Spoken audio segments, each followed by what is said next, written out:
একটা বালির মহল সারা সুযোগ ছিল ডিসি মহোদয় আমাদের একটা টেন্ডারের করছে, তখন আমরা ওই জায়গা দিয়ে একটা শিডিউল কিনেছি। সেই শিডিউল প্রয়োগ করার জন্য আমরা ডিসির অফিসে টেন্ডার দিতে যাব। এই মুহূর্তে ওই দিনই আমাদের ভোর রাত্রে ছাত্র দলের লোক, স্বেচ্ছাসেবক দলের লোক, ওরা বিভিন্ন লোক এসে আমার ছেলেকে আমাকে জিম্মি করে ভোর রাত্রে নিয়ে যায়। নিয়ে যাওয়ার পরে আমার স্বামীকে পায় না, অনেক লোকজন আসছে, আমার স্বামী ওই সাইডের রুমে পলাই দিয়েছে, নিতে পারে না। আমি বলছি যে ঠিক আছে আমার স্বামীকে আমাকে নিয়ে নেব, এরপর আমি চলে যাই।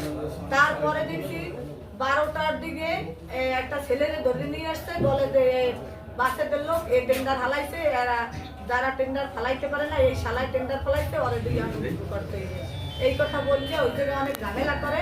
আমি ওই জায়গা দিয়ে চললে এসে ডিসির অফিসে আসি, আসে আমি 2জন না 3জন সাংবাদিক হয়েছি, তাদের নাম জানি না, ওদেরকে বলছি ভাই এই ধরনের কাজ হয়েছে, আমাদের টেন্ডার তো আমরা ফালাইতে পারি কে, আমার স্বামী এখন তোমার বাইরে নাই, সে আসতে পারে না, এই জায়গা গন্ডগোল হয়ে গেছে তো, কিন্তু ওই জায়গায় আরো একটা ছেলের একটাই গেছে বাসে, আমার হয়তো প্রতিপক্ষ ভাগ্য বাসে তারা কি দিয়ে এই মামলায় আমার আসামি করবো।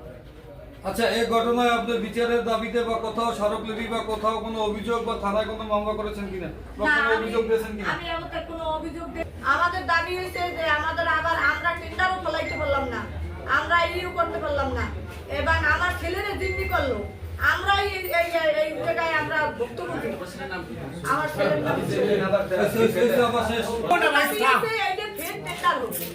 আবার রিটেন টেন্ডার হোক, আমরা চাই মূল আবার টেন্ডার হইলে আমরা আবার এটা আসবো, যদি পাই পাবো, না পাই না পাবো, আমাদের আবার অংশগ্রহণ করতে। আপনার পরিচয়টা দেন।